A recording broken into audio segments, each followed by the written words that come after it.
तो डाइपोल क्या है, एक सिस्टम है दो इक्वल और अपोजिट चार्जेस का, जिसमें क्या देख रहे हो तुम, दो चार्जेस जिनका मैग्नीट्यूड तो इक्वल है, इनका नेचर कैसा है, अपोजिट है, और ये एक स्मॉल फिक्स डिस्टेंस पर रखे हैं। ये क्या रखे हैं, एक स्मॉल फिक्स डिस्टेंस। अब है क्या स्मॉल फिक्स डिस्टेंस, जैसे हाफ लेंथ ऑफ डाइपोल हम एल मान लेते हैं, ठीक है, जिससे क्या होता है कि टोटल लेंथ ऑफ डाइपोल जो है वो क्या मान लेते हैं हम, 2l। अब हाफ क्यों मानते हैं, पूरी को l क्यों नहीं माना, वो इसलिए नहीं माना क्योंकि हमें हाफ लेंथ ऑफ डाइपोल की बहुत कैलकुलेशंस में क्या होती है, नीड होती है, ठीक है, तो ईजी हो जाए हमारी कैलकुलेशंस। अब बात आती है कि हमने बोला कि भाई डाइपोल क्या है, सिस्टम है ना of two equal and opposite charges separated by a small distance. अब जानते हो हर किसी का नेचर की स्टडी करने के लिए हम कुछ क्वांटिटीज़ डिसाइड करते हैं, हर किसी का नेचर डिस्कस करने के लिए हम क्या करते हैं, कुछ क्वांटिटीज डिसाइड करते हैं। तो डाइपोल का नेचर को स्टडी करने के लिए हमने क्या क्वांटिटी डिसाइड की है, डाइपोल मोमेंट। तो ये होता क्या है भाई, जब डिसाइड करते हैं तो जैसे उसे जब मेज़र करेंगे तो किस क्वांटिटी की हेल्प से, जो चार्ज है ना उसका क्या, आइदर ऑफ द चार्ज का। तो डाइपोल मोमेंट हम कैसे मेज़र करते हैं, तो ये क्या हो गया डाइपोल मोमेंट, एक तरीके से कैरेक्टरिस्टिक प्रॉपर्टी हो गई। क्या हो गई, कैरेक्टरिस्टिक प्रॉपर्टी की, मीन्स एक डाइपोल के लिए इसकी वैल्यू अलग होगी, दूसरे डाइपोल के लिए इसकी वैल्यू अलग होगी। अब ये होता क्या है, हमने क्या किया कि डाइपोल मोमेंट निकालने के लिए दो दो चार्ज में से किसी एक का मैग्नीट्यूड ले लिया, मतलब विदाउट चार्ज, ठीक है, और लेंथ बिटवीन टू चार्जेस से क्या कर दिया, मल्टीप्लाई कर दिया। तो ये क्या हो गया, मेजरमेंट ऑफ डाइपोल मोमेंट। अब बात करें कि इसकी यूनिट क्या होगी, कूलाम क्या, मीटर, ठीक है। लेकिन ये है कैसी क्वांटिटी, ये एक वेक्टर क्वांटिटी है। कैसी क्वांटिटी है, वेक्टर। तो वेक्टर है तो हमें वेक्टर बनाने के लिए इसको क्या करना पड़ेगा, LHS में एक वेक्टर लगाएंगे और राइट हैंड साइड में एक वेक्टर की तलाश करेंगे जिसको रेफरेंस मानकर हम इसकी डायरेक्शन बता पाएँ। अब यहाँ पर हमें चार्ज तो स्केलर होता है अभी, ठीक है, तो हम देखते हैं कि लेंथ वेक्टर होती है। तो हमने लेंथ के बारे में क्या पढ़ा है, कोई भी लेंथ जो क्या हो, जिसकी डायरेक्शन स्पेसिफाइड हो या डिस्क्राइबेबल हो। जैसे तुम डिस्टेंस पढ़ते हो, actual length covered by a body but its direction is not describable, that's why it is scalar. लेकिन displacement is the shortest distance between initial end, तो इसकी डायरेक्शन तो डिस्क्राइबेबल है, इसको हम क्या मान लेते हैं, वेक्टर। इसी टाइप से जिस लेंथ की डायरेक्शन डिस्क्राइबेबल होगी उसे वेक्टर मान सकते हैं हम। तो length of dipole minus Q से लेकर कहाँ तक है, प्लस क्यू तक, ये डिस्क्राइबेबल है, इसलिए हम इसको क्या कह देते हैं, वेक्टर। तो ये कौन सा वेक्टर होता है, इसको कहते हैं this is a position vector. Position vector किसका, जिस पर क्या लगाएंगे, एरो लगाएंगे, ठीक है। Position vector of plus q with respect to किसके, माइनस क्यू, ठीक है। अब हमने जब एल को वेक्टर ले लिया तो उसको रेफरेंस मानने के इसकी डायरेक्शन दे दी। अब 2l की डायरेक्शन किधर से किधर है, minus Q two plus Q. तो जब उसकी डायरेक्शन माइनस क्यू से प्लस क्यू है तो इसकी डायरेक्शन भी क्या हो जाती है, माइनस क्यू से क्या, प्लस क्यू। ये कैसी क्वांटिटी हो गया, वेक्टर। डायरेक्शन इज फ्रॉम किधर से किधर, फ्रॉम माइनस क्यू से टू प्लस, ठीक है। बैठो, गेट बंद कर दो, और ये गेट बंद ही कर दो, वो उधर से आएगा जो भी आए, हाँ परमानेंट बंद कर दो, हाँ सही। अब सुनो, अब क्या हुआ, डाइपोल मोमेंट स्टडी कर लिया, ठीक। अब बात करते हैं कि भाई डाइपोल मोमेंट स्टडी करने के बाद इसको रखते हैं एक्सटर्नल फील्ड में और इसका देखते हैं बिहेवियर क्या है। क्या चीज़ देखते हैं, बिहेवियर। तो हमने क्या लिखा कि भाई dipole in a uniform magnetic field, ठीक है।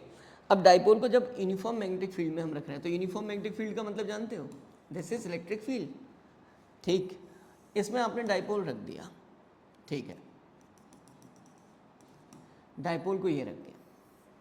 अब सिंबल हम बना देते हैं, दिस इज क्या, एरो लगाए वहाँ कौन होगा, प्लस क्यू, जहाँ टेल होगी वेक्टर वहाँ कौन होगा, माइनस क्यू। जैसे ही डाइपोल को हमने फील्ड में रखा तो हमने देखा कि भाई ये तो चार्जेस का सिस्टम है और चार्जेस पे क्या लगता है, फोर्स लगता है फील्ड में रखने पर। तो इसका मीनिंग है कि ये पॉजिटिव जो चार्ज है इस पर फोर्स किधर लगने लगेगा बच्चों, बताओ भाई, इस पर force in the direction of field, जैसे हम F1 बोल दे रहे हैं। अगर इसका मैग्नीट्यूड लिखेंगे तो क्या होगा, Q ही। ऐसे ही इस पर किधर लगेगा, अपोजिट टू द फील्ड, इसको क्या लिख देंगे, F2 इक्वल्स टू QE। लेकिन ये क्या चीज़ लिख रहा हूँ मैं, सिर्फ मैग्नीट्यूड पार्ट। अगर मैं वेक्टर फॉर्म में लिखता हूँ तो ये पता है क्या बन जाएगा, F1 इज इक्वल्स टू क्या, प्लस QE, क्योंकि in the direction of field है। ये क्या बन जाएगा, F2 is equals to minus q e, q बन जाएगा क्योंकि फील्ड के अपोजिट है, ये कॉन्सेप्ट पहले ही पढ़ चुके हैं। अब मुझे निकालना था नेट फोर्स, ठीक है। अब तुम कैसे भी निकाल सकते हो कि भाई सुपरपोजिशन प्रिंसिपल लगाओगे तो वेक्टर फॉर्म ऐड करोगे, क्या करोगे, वेक्टर फॉर्म। तो जब वेक्टर फॉर्म ऐड करोगे तो यहाँ पर क्या लिख दोगे, F1 प्लस क्या, F2, F1 की वैल्यू प्लस Q। अब वेक्टर से वेक्टर को ही रिप्लेस करोगे, देखो ठीक है, F2 की value minus q equal to क्या हो जाएगा, 0। इसका मतलब इस डाइपोल पर कोई भी फोर्स, नेट फोर्स क्या है, 0 है।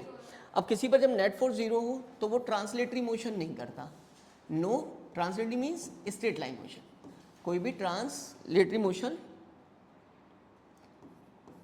No translatory motion. इसका मतलब डाइपोल जब एक्सटर्नल फील्ड में रखा होता है, यूनिफॉर्म फील्ड में, तो उस पर कोई भी फोर्स नहीं लगता है, फोर्स लगता है बट नेट फोर्स क्या होता है, 0 होता है, ठीक है। इसलिए वो क्या नहीं करता, ट्रांसलेटरी मोशन नहीं कर। ट्रांसलेटरी का मतलब होता है स्ट्रेट लाइन, जैसे ये है ऐसे नहीं जाएगा, ठीक है, क्योंकि नेट फोर्स क्या है, 0। अब बात आती है कि भाई ये किस केस के लिए है, जब फील्ड कैसी हो, यूनिफॉर्म, ठीक है। नॉन यूनिफॉर्म में लगेगा फोर्स क्योंकि फील्ड बदल जाएगी, ठीक है। अब बात आई कि ये फोर्स आखिर कर क्या रहा है, तो तुम देखो तुमने क्या किया, इस डाइपोल को यहाँ पर फिक्स कर दिया। तो जब फिक्स कर दिया तो इस पर क्या लगेगा, एक फोर्स ये लग रहा है, ये इधर क्या इसको पुश कर रहा है, और ये वाला किधर कर रहा है, इधर पुश कर रहा है, तो ये क्या करने लगेगा, घूमने लगेगा। तो इसका मतलब इस फोर्स ने, या ये पेयर ऑफ फोर्स ने कपल जनरेट किया जिसे टॉर्क कहते हैं। क्या करते हैं, टॉर्क, घुमा दिया ना, टर्निंग इफेक्ट कॉज कर दिया। क्या कर दिया, टर्निंग इफेक्ट। जैसे टैप करते हो ना, जैसे यहाँ पकड़े होते हो ऐसे ही तो घुमाते हो, तो ये दो इक्वल और क्या लगते होते हैं, अपोजिट। अब इनकी लाइन ऑफ एक्शन जब क्या करती हैं, डिफर करती हैं, लाइन ऑफ एक्शन डिफर करती हैं, तो इसका मतलब है जब भी दो फोर्स लगे और line of action of force differ कर जाए तो वो टॉर्क जनरेट करते हैं। अब दो फोर्स तो अब भी लग रहे हैं, लेकिन line of action of forces क्या है, सेम लाइन के लॉन्ग है, ये इधर और ये, और इसी लाइन के लॉन्ग है। अब वो देखो, वो ऊपर वाली लाइन के लॉन्ग है, ये तब घुमाएंगे, ठीक है। तो इसका मतलब टॉर्क लगने लगा इस पर। अब टॉर्क निकालते कैसे, टॉर्क क्या होता है बेटा बताओ, पर मैग्नीट्यूड ऑफ फोर्स, क्या होता है, मैग्नीट्यूड ऑफ फोर्स किससे मल्टीप्लाई कर देते हैं, हाँ, फोर्स की वैल्यू सिर्फ मैग्नीट्यूड इनटू परपेंडिकुलर क्या, distance between line of action of forces. अब तुम्हें पता है ये तो डाइपोल की क्या है भाई, लेंथ है, ये क्या परपेंडिकुलर डिस्टेंस है, अगर ये एंगल थीटा है तो नहीं, तो ये लेंथ क्या कुछ एंगल बना रही है। परपेंडिकुलर कहाँ से ड्रॉ करूँगा मैं, यहाँ से, this is what, perpendicular distance. क्या परपेंडिकुलर डिस्टेंस निकाल सकता हूँ इस ट्राइंगल की मदद से, साइन थीटा क्या होगा भाई, अपॉन कितना, तो डी परपेंडिकुलर क्या होगी बेटा, 2l साइन थीटा। इस परपेंडिकुलर डिस्टेंस को मैं कहाँ प्लेस कर दूंगा, यहाँ प्लेस कर दूंगा। मैग्नीट्यूड ऑफ फोर्स कितना है भाई, क्यू ई इंटू कितना, 2l साइन क्या थीटा, ये क्या मिल गया मुझे, टॉर्क। अब q इंटू 2l क्या होता है, p होता है डाइपोल मोमेंट। तो जब डाइपोल मोमेंट होता है तो इसे क्या लिख दूंगा मैं, p कितना साइन थीटा, है ना। ये क्या मिल गया मुझे, टॉर्क का फॉर्मूला। इसकी यूनिट क्या होगी भाई, न्यूटन मीटर। देखो इसकी यूनिट न्यूटन होगी, इसकी क्या होगी, मीटर। अब ये क्या है, एक वेक्टर है, तो वेक्टर में मेरे पास अभी क्या अवेलेबल है, सिर्फ मैग्नीट्यूड। अगर इसे वेक्टर बनाऊंगा तो मुझे किससे मल्टीप्लाई करना पड़ेगा, यूनिट वेक्टर से, डायरेक्शन। तो ये वेक्टर बन गया। अब ये दो वेक्टर्स का क्या बना है, क्रॉस प्रोडक्ट बना है, क्योंकि ये दोनों कैसी क्वांटिटी है, वेक्टर्स, है ना। तो ये क्या बन गया बेटा, p क्रॉस क्या e बन गया। This is what, torque. तो टॉर्क समझ आया क्या था, है ना। अब जब भी पूरी फिजिक्स में क्रॉस प्रोडक्ट आ जाए उसकी डायरेक्शन हम किससे बताते हैं, राइट हैंड थंब रूल से। तो ये फर्स्ट वेक्टर है, ये कौन सा है, तो डायरेक्शन किससे देते हैं, डायरेक्शन गिवन बाय किससे, राइट हैंड थंब रूल से देते हैं। राइट हैंड थंब रूल जानते हैं क्या होता है, देखो फर्स्ट वेक्टर पे राइट हैंड रखते हैं और ऐसे रखते हैं कि हमारी फिंगर किधर कर्ल हो जानी चाहिए, सेकंड की डायरेक्शन, ठीक है। तो हमने फर्स्ट वेक्टर पे राइट हैंड रखा, ऐसे भी रख सकते थे, लेकिन सेकंड वेक्टर कौन होता है, इलेक्ट्रिक फील्ड, कर्ल नहीं होती, ऐसे रखें। ये इधर कौन है, ये फर्स्ट वेक्टर, ये डाइपोल मोमेंट ही तो है। तो आप जो है कैसे रखोगे, इस टाइप से रखोगे। अब बताओ फिंगर कर्ल हो जाएंगी, अब हो जाएंगी। तो इसका मतलब है कि जब मैंने फिंगर कर्ल की तो मेरा थंब किधर जा रहा है, इनवर्ड। किधर जा रहा है, इनवर्ड। तो ये जो डायरेक्शन ऑफ टॉर्क यहाँ पर कैसी आ गई, बोलो, इनवर्ड आ गई। अब राइट हैंड थंब रूल को हम स्ट्रेट कर सकते हैं। क्या करना है, राइट हैंड अपना इस पर रखना है। तो एक तो हमारी सिचुएशन ऐसी है, ऐसे रखने पर कर्ल नहीं होंगी, ऐसे रखने पर हमारी फिंगर कर्ल हो रही है towards the direction of second vector. तब क्या है, टॉर्क इनवर्ड आ रहा है। तो डियर, हमारा राइट हैंड थंब रूल क्या कहता है, if we place our right hand on किस पर, first vector, such that fingers curl towards second vector, then thumb will give direction of cross product of two vectors. तो इसमें direction क्या आ रही है, इनवर्ड आ रही है। This is a symbol for inward direction. Okay, अब तुम खुद बताओ,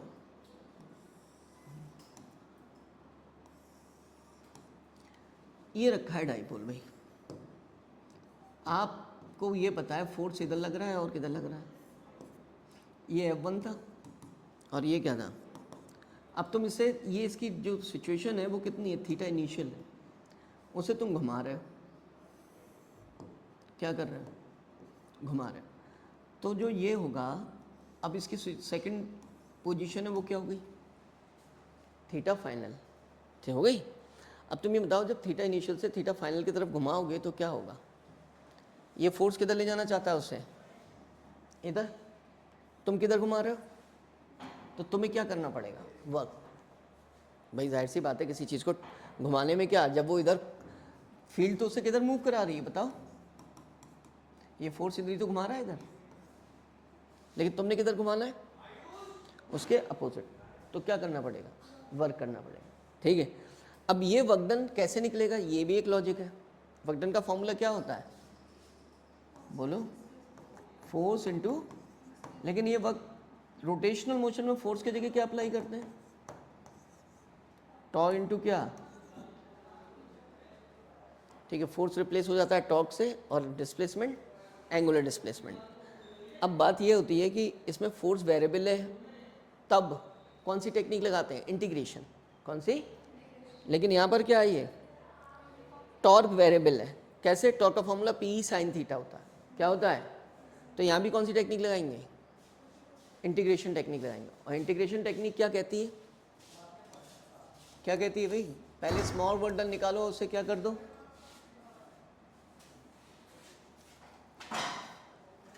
इंटीग्रेशन टेक्निक क्या कहती है, स्मॉल वर्क डन निकालो और उससे इंटीग्रेट कर दो। स्मॉल वर्क डन को क्या लिखोगे, बोलो, टॉर्क इनटू क्या, डी थीटा, है ना, इस फॉर्मूले से लिखोगे इससे स्मॉल वर्क डन। अब टॉर्क क्या है भाई, बोलो, पी, ये तो टॉर्क का फॉर्मूला, और इसी से पता चला टॉर्क वेरिएबल है, थीटा पे डिपेंड कर रहा है, थीटा बदलेगा तो टॉर्क की वैल्यू बदलेगी। अब कहाँ से कहाँ तक घुमा रहे हो, थीटा इनिशियल से थीटा फाइनल तक, समझ गए, थीटा इनिशियल से थीटा फाइनल तक। हमने उससे चाहे तो थीटा 1 और थीटा 2 भी ले सकते। अब पी क्या है, कांस्टेंट है भाई, कहाँ जाएगा, इंटीग्रेशन ऑफ क्या, और क्या है, डी थीटा, ठीक है।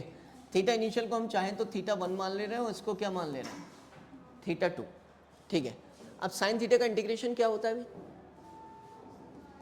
साइन थीटा का इंटीग्रेशन होता है माइनस कॉस थीटा, क्या होता है। अब यहाँ पर क्या लिमिट्स लगानी है हमें, पहले इसके जगह क्या रखेंगे, अपर लिमिट, क्या रखोगे, तो वर्क डन क्या मिलेगा, पी अपर लिमिट कितनी है, कॉस थीटा क्या 2 माइनस, फिर क्या आएगा माइनस कॉस थीटा 1। अब ये देख रहे हो, ये वाला माइनस माइनस क्या हो गया, इसको इधर लिख लेंगे। तो इसे इधर लिखने पर हमारा वर्क डन का फॉर्मूला क्या आ गया भाई, बोलो, कॉस थीटा 1 माइनस क्या, कॉस थीटा 2। तो ये किसके लिए हेल्पफुल होगा, क्या निकाल सकते हैं इसकी मदद से, वर्क डन। कितने फॉर्मूले मिल गए, net force 0, torque P sine theta, और work done P cos theta 1 minus cos theta 2, ठीक है। अब इस पर हम केस करते हैं, क्या करते हैं,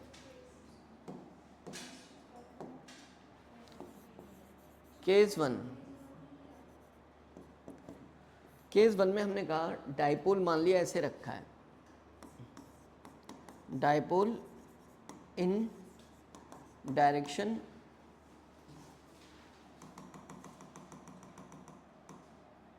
डायपोल रोटेट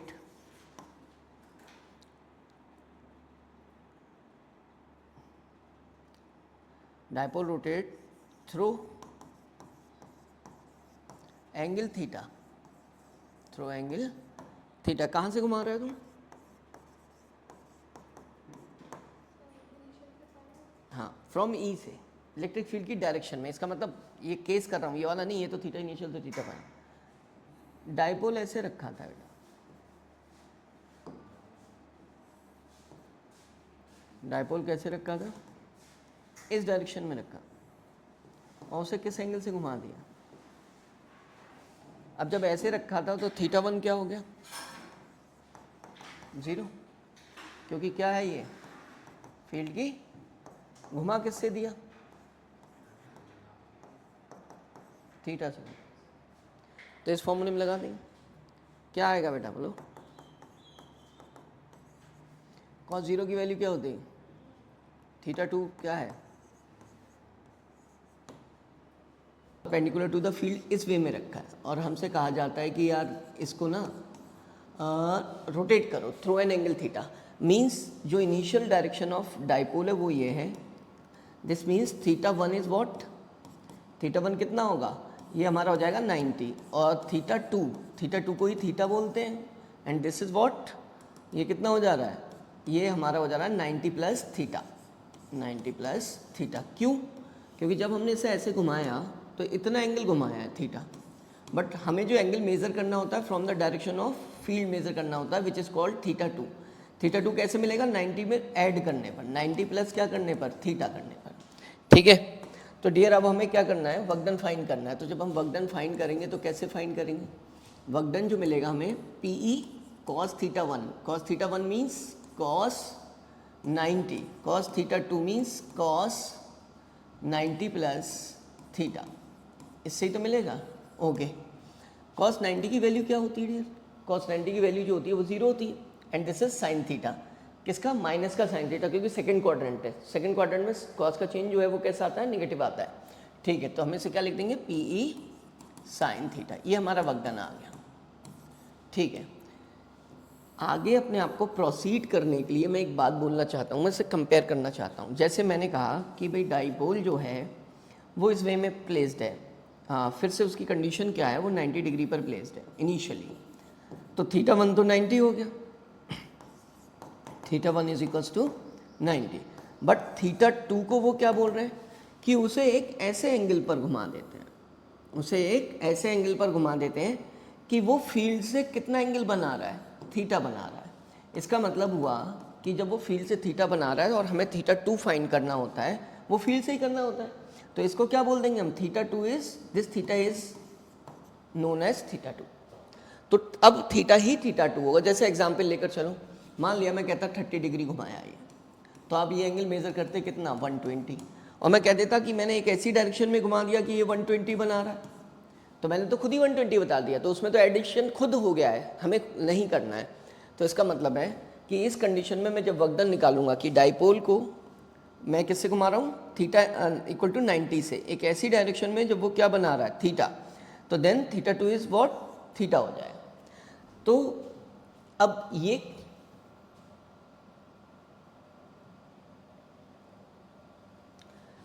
जो हमने केस किया कि थीटा 2 जो है थीटा हो गया, वो पर्टिकुलर केस था ये वाला।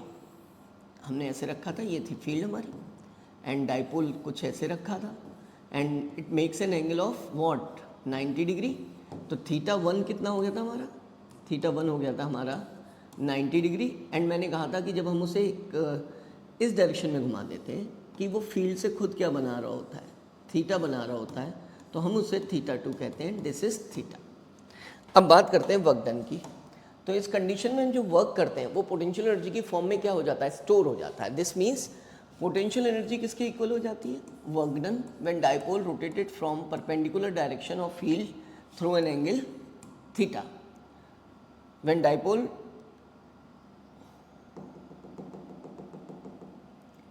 ये किसकी इक्वल हो जाता है वर्क डन? 90 से जब हम उसे घुमाते हैं एक ऐसी डायरेक्शन में कि जो फील्ड से वो क्या बना रहा होता है, थीटा, ठीक है। Now this is what PE cos theta 1, cos theta 1 means 90 and cos theta 2 means cos theta, ये आ गया। अब cos 90 की वैल्यू तो हमें क्या मिलती है यहाँ पर, 0 मिलती है, दिस इज 0, और ये हम जब इसे ले जाते हैं माइनस क्या हो जाता है, ये PE cos थीटा। तो पोटेंशियल एनर्जी का फॉर्मूला हमारा हो जाता है कि minus PE cos theta. Okay, अब बात करते हैं कि जब ये हमारा PE minus PE cos theta हो जाता है, इसको डॉट प्रोडक्ट की फॉर्म में भी लिख सकते हैं, माइनस P डॉट E की फॉर्म में भी लिख सकते हैं, ठीक है। अब बात ये आती है कि यार 90 पर ही रख कर हमने घुमाया उसे and the work done is said to be potential energy, तो इसी कंडीशन पे पोटेंशियल एनर्जी की फॉर्म में स्टोर क्यों हो रहा है, क्योंकि हम क्या लेते हैं ना, एट 90 डिग्री अगर हम थीटा इक्वल टू 90 लें और पोटेंशियल एनर्जी को मेज़र करें तो क्या होगा, पोटेंशियल एनर्जी क्या आ जाएगी, cos 90 आएगा या क्या आ जाएगी, 0। तो इनिशियल फेज पे जब हम उसकी पोटेंशियल एनर्जी 0 लेते हैं और जब उसे रोटेट करते हैं तो वो जो है वर्क डन होता है हमारा उसको रोटेट करने में, वो क्या होता है, रेफरेंस पे 0 हो गया, ठीक है। अब रोटेट करने पर क्या हुआ, जो भी वर्क करेंगे वो पोटेंशियल एनर्जी की फॉर्म में स्टोर हो जाएगा। ओके, हमने कुछ केसेस लिए हैं, ये है हमारे पास केस 1, ये है केस 2 और ये है केस 3। तो अगर हम बात करें केस 1 में, केस 1 में डियर क्या होता है, केस 1 में जो हमारा डाइपोल है वो इन the direction of field placed है, वो किसकी डायरेक्शन में प्लेस्ड है,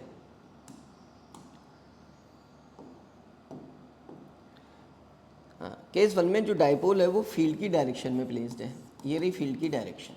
इसका मतलब थीटा 1 जो है वो 0 है एंड थीटा 2 को ही हम थीटा बोलते हैं एंड दिस इज व्हाट, ये जो है वो हमारा वो भी 0 है, ये भी हमारा क्या है, 0 है। तो इन दिस सिचुएशन अगर मैं टॉर्क को फाइंड करता हूँ तो क्या फॉर्मूला लगाएंगे, PE साइन क्या 0 एंड दिस इज 0। अब मैं पोटेंशियल एनर्जी निकालता हूँ इस सिचुएशन में तो क्या होगी, minus PE cos 0 and this is what, कितनी हो जाएगी, माइनस PE। अब इस केस की बात करते हैं, इस केस में क्या होता है, थीटा कितना हो रहा है, ये हमारी फील्ड की क्या है, डायरेक्शन है। डाइपोल को हमने रोटेट किया, वो इनिशियली इस डायरेक्शन में रखा था और हमने उसे 90 डिग्री पर रोटेट कर दिया। थीटा इनिशियल क्या था भाई, थीटा 1 जो था वो 90, डाइपोल को फील्ड की डायरेक्शन से घुमाया है हमने और क्या किया है, 90 डिग्री पर रोटेट किया है। तो इस कंडीशन में थीटा इनिशियल तो 0 था, थीटा 1, थीटा 2 को ही थीटा बोलते हैं, इट इज़ व्हाट 90। तो हमने इसमें क्या निकाला, टॉर्क निकाला, जो टॉर्क निकल कर आया दिस इज PE साइन कितना, थीटा 2 90, वो कितना आया, this is not equal to 0, मतलब PE आया। और इसमें पोटेंशियल एनर्जी कितनी आ गई, माइनस PE cos कितना है डियर, 90। अब PE cos 90 से पोटेंशियल एनर्जी जब हमने निकाली तो पोटेंशियल एनर्जी आ गई 0। ये दूसरा केस हो गया। थर्ड केस पर चलते हैं। डाइपोल पहले ऐसे प्लेस था कुछ, this is the initial situation of a dipole और फील्ड की डायरेक्शन में था। हमने क्या किया, जब इसे रोटेट किया कितने डिग्री पर, इसे हमने रोटेट किया 180 डिग्री पर। उस कंडीशन में जो थीटा 1 आया निकल कर वो कितना था, 0। थीटा 2 को ही हमने थीटा बोला and it is equals to 180, ठीक है जी। अब बात करते हैं कि इसमें टॉर्क कितना है। टॉर्क है PE साइन 180, साइन 180 की वैल्यू होती है 0 और पोटेंशियल एनर्जी है इसके अंदर minus PE cos 180 this is equals to what, plus PE, क्योंकि cos 180 की वैल्यू होती है -1। अब हमारे पास दो केसेस आ गए, हमारे पास आ गए दो केसेस। एक केस जो आया, इन केस 1 टॉर्क 0 है तो इसका मतलब डाइपोल हो गया इक्विलिब्रियम, डाइपोल इक्विलिब्रियम। जब भी टॉर्क जीरो होता है तो रोटेशनल इक्विलिब्रियम होता है, जब फोर्स जीरो होता है तो ट्रांसलेटरी इक्विलिब्रियम होता है। फोर्स ऑलरेडी जीरो है जब डायपोल को फील्ड में रखा था, हमने केस 1 पढ़ा था, बट यहाँ पर तो टॉर्क भी zero, this means dipole is in complete equilibrium. तो टॉर्क के बेसिस पर हमने बोल दिया कि डायपोल जो है वो किस में है, इक्विलिब्रियम में। लेकिन यार यहाँ तो इक्वल टू जीरो नहीं है, इसका मतलब यहाँ पर इक्विलिब्रियम नहीं है, this means in this case no equilibrium, ठीक है। But in this situation again torque is zero, तो डायपोल क्या हो जाएगा डियर, इक्विलिब्रियम की कंडीशन में हो जाए, ठीक है। अब बात आती है कि यार दोनों ही इक्विलिब्रियम में, केस 1 भी और केस 3 भी। तो बेटा ये जो होता है ये होता है स्टेबल इक्विलिब्रियम, ये हम कहते हैं स्टेबल इक्विलिब्रियम में। हाँ भाई, और ये किस में है, this is in unstable equilibrium. तो what is the difference between stable equilibrium and unstable equilibrium? एक डिफरेंस तो ये है कि in case of stable equilibrium जो पोटेंशियल एनर्जी है वो कैसी है, this is minimum, this is minimum. But in case of unstable equilibrium जो पोटेंशियल एनर्जी है वो हमारी क्या है, वो है मैक्सिमम। तो एक तो ये डिफरेंस है। बाकी हम देखते हैं what is the meaning of, बाकी हम देखते हैं what is the meaning of stability and unstability. तो देखते हैं आगे। जैसे मैं एक एग्जांपल ले रहा हूँ कि ये केस 1 है हमारा, उस सिचुएशन में जो डायपोल था वो इन the direction of field place था, मीन्स वो इस डायरेक्शन में प्लेस था, कुछ ऐसे बेटा। तो अगर मैं उसे डिस्टर्ब करता हूँ उसकी इनिशियल कंडीशन ऑफ इक्विलिब्रियम से, तो मान लिया मैंने उसे ऐसे रोटेट कर दिया, तो इन दिस सिचुएशन ये पॉजिटिव चार्ज है और ये हमारे पास कौन सा चार्ज है, तो इस पॉजिटिव चार्ज पे जो फोर्स लगेगा वो इन द डायरेक्शन ऑफ क्या लगेगा, फील्ड लगेगा, एंड नेगेटिव चार्ज पर अपोजिट टू द फील्ड लगेगा, F2 equals to minus QE। देखते हैं अब बात करते हैं सेकेंड सिचुएशन, थर्ड केस की, जिसमें डायपोल को हमने 180 पर रोटेट किया है, जिसमें डायपोल को हमने किस पर रोटेट किया है, 180 पर। तो ये रही कंडीशन ये वाली प्लस Q, और ये कंडीशन रही माइनस Q। अब ये रहा force F1 equals two plus QE, और इस पर रहा F2 equals to minus QE। तो अब ये देख रहे हैं कि यार जब मैंने इसको इन दिस सिचुएशन डायपोल कैसे रखा हुआ था, डायपोल था 180 पर रखा हुआ इस तरीके से। अब मैंने उसे उसकी इनिशियल पोजीशन से डिस्टर्ब किया, this is initial position of dipole, initial position, and 180 के केस में इनिशियल पोजीशन ये है dear, this is the initial position, initial position. अब मैंने उसे ऐसे डिस्टर्ब किया, तो ये जो फोर्स है उसे कैसे डियर घुमाने की कोशिश कर रहा है, और ये वाला फोर्स इस टाइप से, मीन्स उसकी इक्विलिब्रियम पोजीशन रीगेन करा दे रहा है, ठीक है।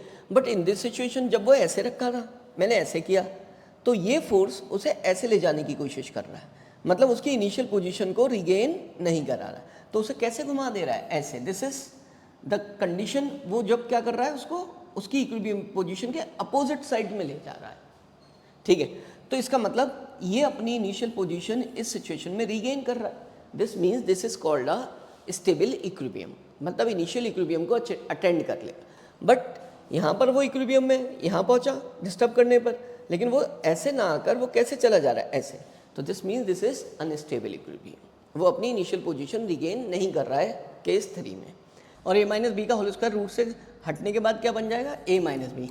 लेकिन ध्यान रखेंगे हम ग्रेटर माइनस स्मॉलर करेंगे, तो ग्रेटर कौन सी फील्ड है, दिस इज APB, और ये क्या है, स्मॉलर फील्ड है EPA। क्यों है ऐसा, क्योंकि बेटा देखो हम देख रहे हैं कि P point is close to a charge plus Q and far away from minus Q। तो इसका मतलब है कि भाई फील्ड जो ये जनरेट करेगा ये ज़्यादा करेगा, और वैसे भी फॉर्मूला वाइज भी देख लेंगे।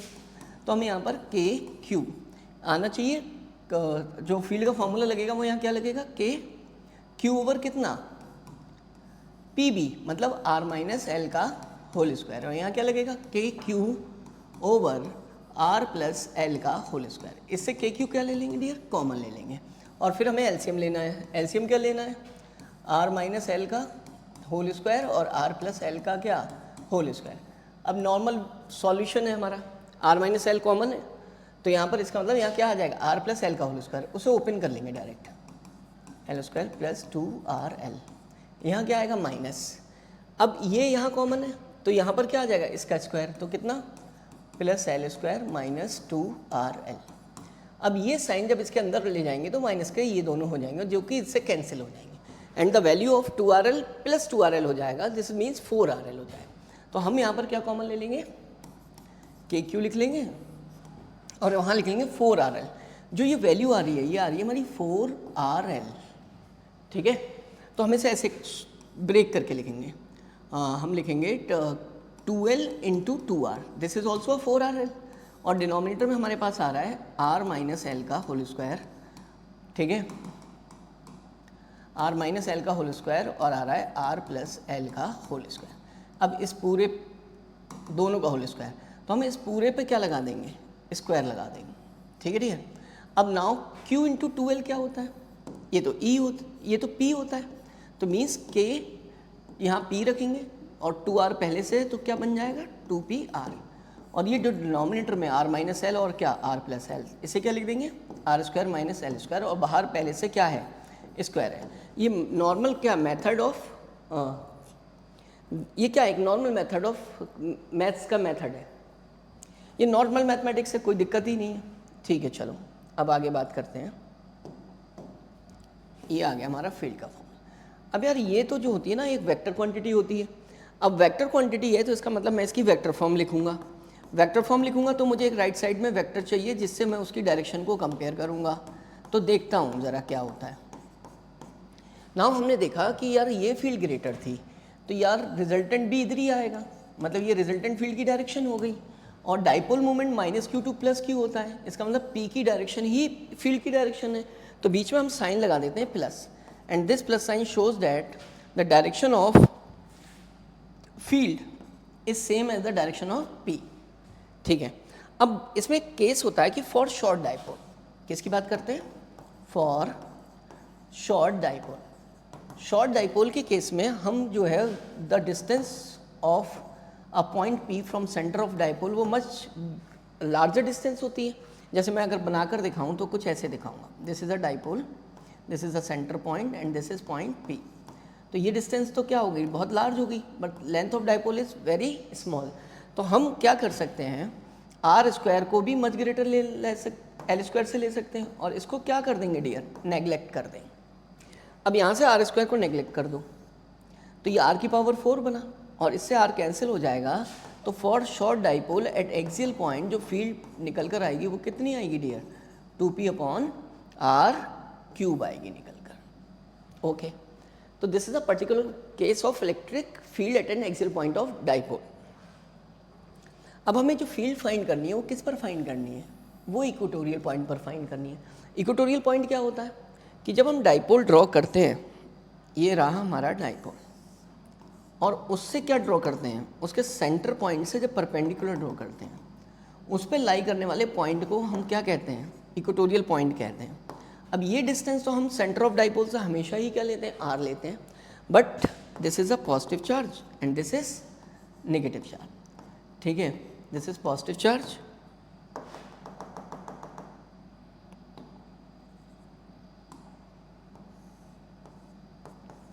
this is -q and then this one is what, +q। तो हम इन्हें ज्वाइन करते हैं, क्या करते हैं, ज्वाइन, ये भी ज्वाइन करते हैं। तो इसका मतलब ज्वाइन करने पर हमें डिस्टेंस फाइंड करनी होती है फ्रॉम द चार्ज। तो इससे जब इस पॉइंट P की डिस्टेंस फाइंड करते हैं तो this distance will be R square plus L square, ये भी क्या हो जाती है √R square plus L square, Pythagoras लगा देते हैं। If this angle is theta, ये भी क्या होगा डियर, सिमिलर ट्राइंगल से तो ये भी थीटा होगा। अब जो चार्ज हमारा +q पर रखा है उसके वजह से अगर हम फील्ड फाइंड करते हैं, now field will B this. कैसे चेक करते हो आप, पॉजिटिव टेस्ट चार्ज रख के चेक करते हैं। -q की वजह से फील्ड किधर होती है, इधर हो जाती है and this field is what, E P पर, किसके वजह से डियर, A के वजह से। Now there are two fields, principle of superposition लगता है। तब हम देखते हैं कि what is the value of EPA। तो जो EPA की वैल्यू आती है वो कितनी आती है, Q is this upon distance का square, distance is R square plus L square, और उसका भी क्या करना है डियर, होल स्क्वायर करना है। This is equal to what, E P B के बराबर हो जाती है। दिस मीन्स अगर मैं थोड़ा सा कंस्ट्रक्शन करके दिखाता हूँ, ये एंगल थीटा है और ये भी क्या है डियर, थीटा है, तो now the component of this is E cos theta, और इधर क्या आएगा dear, E sine E P B sine theta. अब ऐसे ही हम इसके कंपोनेंट करेंगे तो क्या आएंगे, E P A cos theta, और इधर क्या आएगा, E P B sine theta. अब आप देख रहे हो dear, E P A and E P B both are equal and they are opposite, so cancel each other. This means at point P the field is only due to EPB cos theta, ठीक है, और it may be equal to EPA cos theta। तो means अब हमें resultant field at P point पर find करनी है, तो हम उसे क्या करेंगे, हम लिखेंगे EPB cos theta, this is the resultant field, because EPB sin theta क्या हो चुका है, कैंसिल हो चुका है, तो फील्ड तो यही एग्जिस्ट कर रही है हमारी, ठीक है, एक EPB cos थीटा और EPA cos थीटा, तो दोनों का हमें क्या करना पड़ेगा डियर, यहाँ सम करना पड़ेगा, EPA cos थीटा। अब EPB and EPA both are equal, तो हम इसे लिख सकते हैं 2EPA cos theta. Now put the values of EPA, this is K Q over R square plus L square का, R square plus L square का की पावर क्या आएगी डियर, यहाँ 1 आएगी, क्योंकि वो जो स्क्वायर है उसे रूट को क्या कर देगा, हटा देगा। Now what is the value of cos theta, base upon क्या अप्लाई कर देंगे, hypotenuse is under root r square plus L square. Now under root r square plus L square means 1/2। अब देखो dear, Q into 2L, this is what, कितना आ जाता है, this is equal to P, तो ये आ जाता है P, and the base is same r square plus L square, power क्या कर लेंगे हम डियर, ऐड कर लेंगे, तो मीन्स क्या हो जाएगा ये, R square plus L square की power 3/2। Now this is the formula for electric field at equatorial point of dipole. Now the vector form, अब देख रहे हैं कि हमारे पास दो कंपोनेंट एग्जिस्ट कर रहे थे, तो जो हमारी रिजल्टेंट फील्ड आई वो भी इधर ही आ गई। नाउ इसे कंपेयर करना होता है डाइपोल मूवमेंट से, बोथ आर क्या है, अपोजिट है, तो इसका मतलब है जब हम उसकी वेक्टर फॉर्म लिखेंगे and the compare after comparison the direction of electric field with the dipole movement, तो हमें देखना होगा कि both are opposite to each other, ठीक है, तो P और E एक दूसरे के अपोजिट हैं, तो इसका मतलब बीच में साइन क्या लगाएंगे, माइनस का, and this minus sign shows that the direction of field is opposite to P, dipole movement के क्या है वो अपोजिट है। अब बात करते हैं कि भाई ये भी हम दूसरी बात करेंगे फॉर किसके लिए, शॉर्ट डाइपोल के लिए। जब शॉर्ट डाइपोल की बात करेंगे तो हम फिर से आर स्क्वायर को मच ग्रेटर ले लेंगे एल स्क्वायर से, और इसको क्या कर देंगे, नेग्लेक्ट कर देंगे। Now the field will be what, E equals to कितना, k P upon r cube. देखो डियर, जब आप एल स्क्वायर को कैंसिल करोगे तो यहाँ 3/2 आएगा, 2 से 2 कैंसिल हो जाएगा, तो आर क्यूब बचेगा, तो इसलिए वहाँ पर हमारी फील्ड आ जाती है। अब फॉर शॉर्ट डाइपोल हम क्या कर सकते हैं डियर, फॉर शॉर्ट डाइपोल हम एक्सियल पॉइंट पर फील्ड का कंपैरिजन करेंगे, किससे, इक्वेटोरियल पर। तो ये था हमारा K2P ओवर आर क्यूब, और ये कितना था, KP ओवर आर क्यूब। तो डियर कितना आएगा, this is 2, means eight axial point the field will B 2 times of field at equatorial point, ये हमारा आंसर आ जाएगा। अब डियर एक न्यूमेरिकल करते हैं। इन्होंने कहा कि the force exerted by a unit charge when placed at a distance इतना from a mid point of electric dipole, ये रहा हमारा डाइपोल, दिस इज -Q और ये रहा +Q, ये इसका सेंटर है, और उन्होंने कहा कि इससे r डिस्टेंस पर एक पॉइंट है जिसको हमने कहा P1, उस पर फील्ड कितनी होगी डियर, E1, उस पर चार्ज रखा है +Q0, तो उस पर फोर्स कितना लगेगा, F1 is equals to +Q0 E1, इतना लगेगा। अब उन्होंने कहा कि एक पॉइंट और है यहाँ, which is at larger distance. पहला पॉइंट कितने पर है, इस डिस्टेंस पर है, ठीक है। दूसरा पॉइंट किस पर है, इस डिस्टेंस पर है, तो मीन्स वो P2 ले रहे हैं। अब वहाँ मैं टेस्ट चार्ज रखूँगा तो उस पर फील्ड, उस पॉइंट पर फील्ड जो दूंगा वो मैं दूंगा E2, उस पर भी फोर्स लगेगा, तो उस पर फोर्स कितना लगेगा, वो लगेगा F2 is equals two plus Q0 E2। अब हमारे पास दो फोर्स आ गए, ठीक है। अब डिस्टेंस के वेरी करने से, दिस इज R1 और इसको क्या ले लेंगे डियर, R2 ले लेंगे। डिस्टेंस के वेरी करने से फील्ड बदल रही है और जिससे फोर्स बदल रहा है।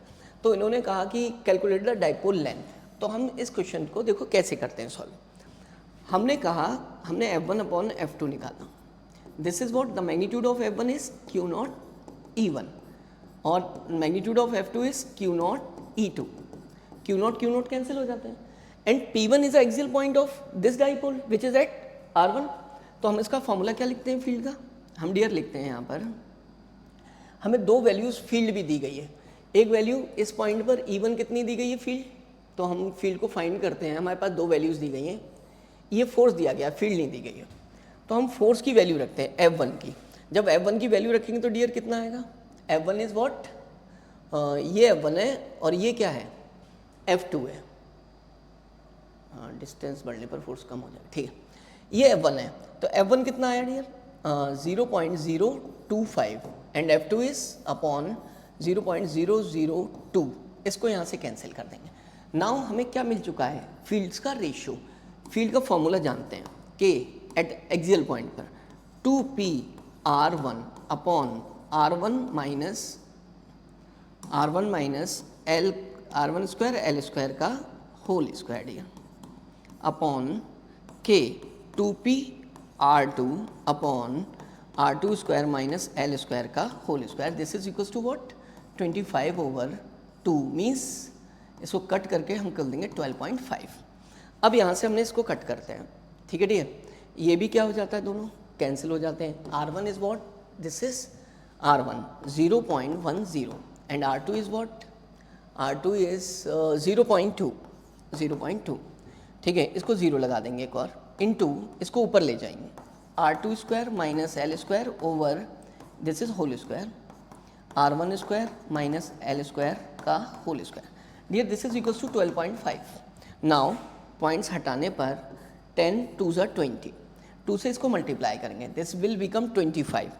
अब हमारा यहाँ 25 आ जाएगा जब हम इस 2 को इससे मल्टीप्लाई कर देंगे, तो ये क्या मिलेगा हमारा, R2 square minus L square का whole square R1 square minus L square का whole square and this is 25। Square root ले लेंगे डियर, क्या ले लेंगे, स्क्वायर रूट। स्क्वायर रूट लेने से यहाँ से रूट स्क्वायर हट जाएगा और स्क्वायर हटने से क्या आएगा, R2 minus L square upon कितना, R1 square minus L square equal to 5।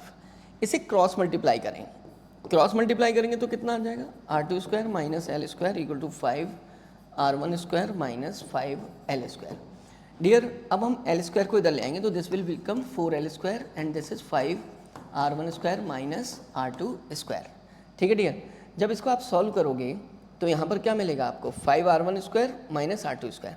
सारी वैल्यूज़ प्लेस करोगे R1 की और R2 की। R1 की वैल्यू कितनी है डियर, R1 इज 0.5 0.1 कितना 0 मीटर, ठीक है, मीटर हटा देते हैं, this is square minus second distance is what 0.2 का स्क्वायर, 0.2 का स्क्वायर। अब डियर ये जो फाइंड आउट करेंगे वैल्यूज़, इन्हें जब हम सॉल्व करेंगे तो हमारे पास खुद ब खुद लेंथ निकल कर पास L आएगी 0.05 मीटर।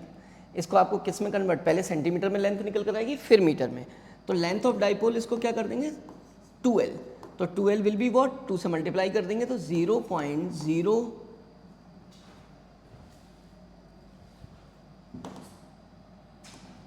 जब आप लेंथ ऑफ डाइपोल निकालेंगे 2L 0.10 meter, this is your answer. थोड़ी सी कैलकुलेशंस वहाँ करनी पड़ेंगी आपको। ओके नाउ डियर आगे बढ़ते हैं।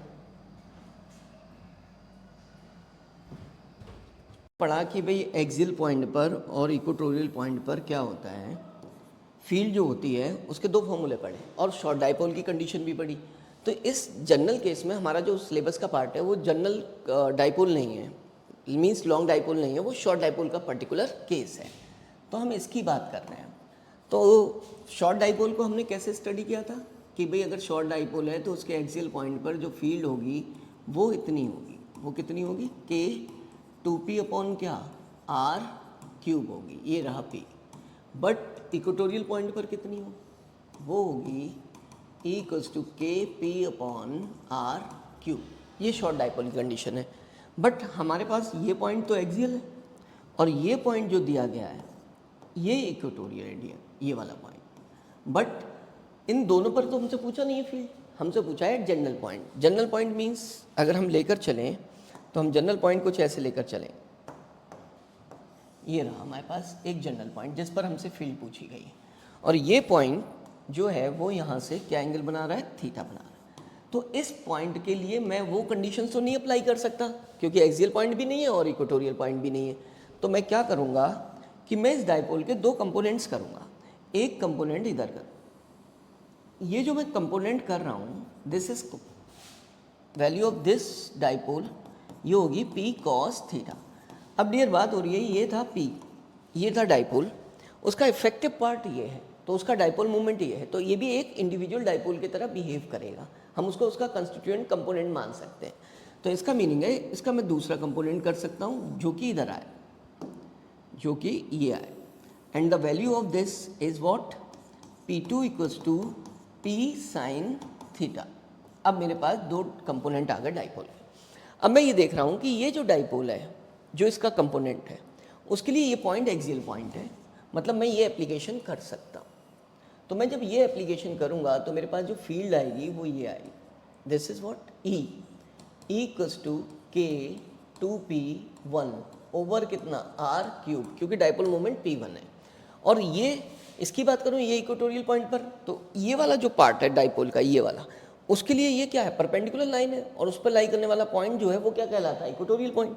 तो यहाँ पर जो डाइपोल आ गया वो ये आ गया, दिस इज p2। तो p2 कितना है, p2 is equals to p cos theta, ठीक है, उसकी वैल्यू नहीं लिख रहे हैं।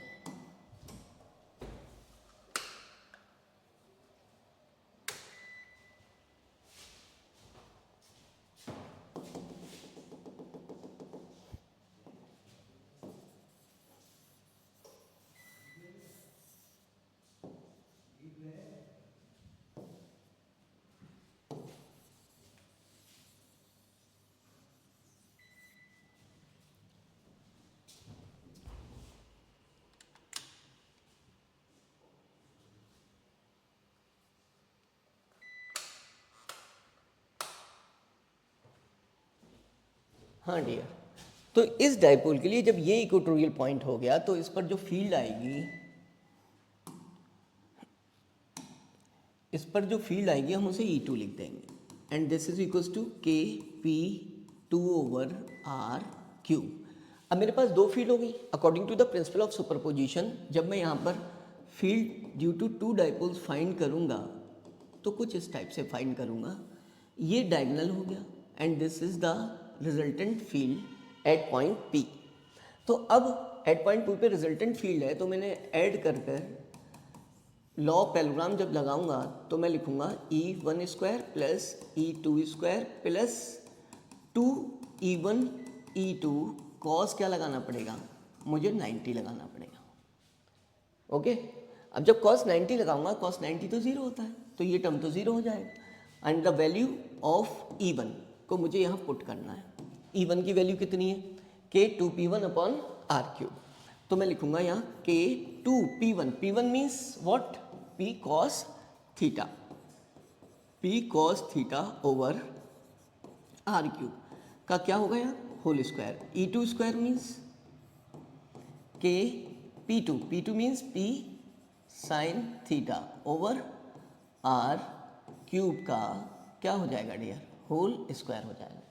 अब यहाँ से मैं देख रहा हूँ के पी अपॉन आर क्यूब का स्क्वायर कॉमन लूँगा तो वो स्क्वायर में कॉमन आएगा और बाहर लेने पर क्या हो जाएगा, के पी ओवर क्या, R cube, and inside bracket कितना बचेगा, 2, और क्या बचेगा, कॉस थीटा। दिस मीन्स इसका स्क्वायर करने पर 4 कॉस स्क्वायर थीटा, और यहाँ पर p साइन थीटा बचा है तो इसका मतलब p को भी कॉमन ले चुके हैं, sine theta means sine square theta आ जाता है, ये दोनों वैल्यूज आ जाती हैं।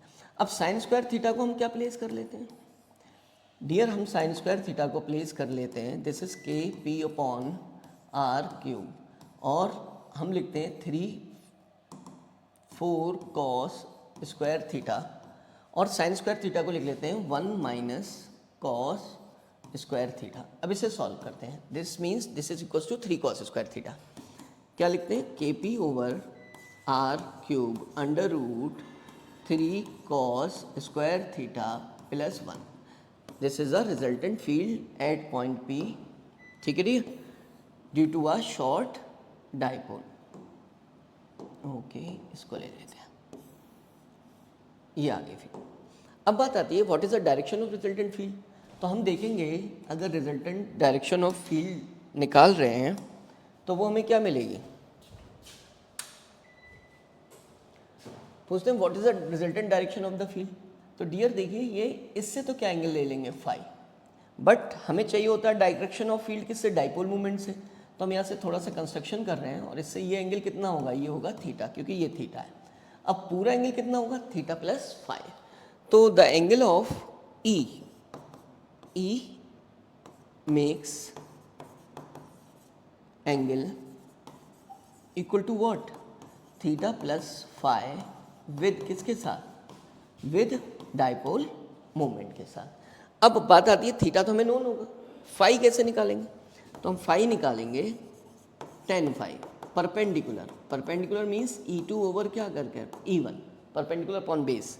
E2 is what, K 2P1, 2P1, P1 means P1 is what, P cos theta, cos theta over कितना R क्यूब, डिनोमिनेटर में KP sin theta ओवर कितना R क्यूब।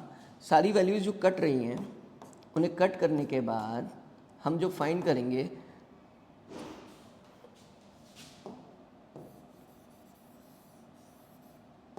हाँ डियर, तो E2 की वैल्यू क्या है, E2 की वैल्यू है K P2 over R cube.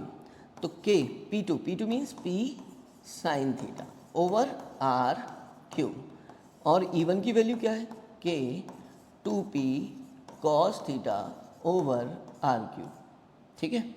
P से P कैंसिल हो जाएगा, K से K कैंसिल, कितना आएगा 1/2 tan थीटा। क्लियर हो गया, ठीक है। This is a field at any point, general point due to a short dipole.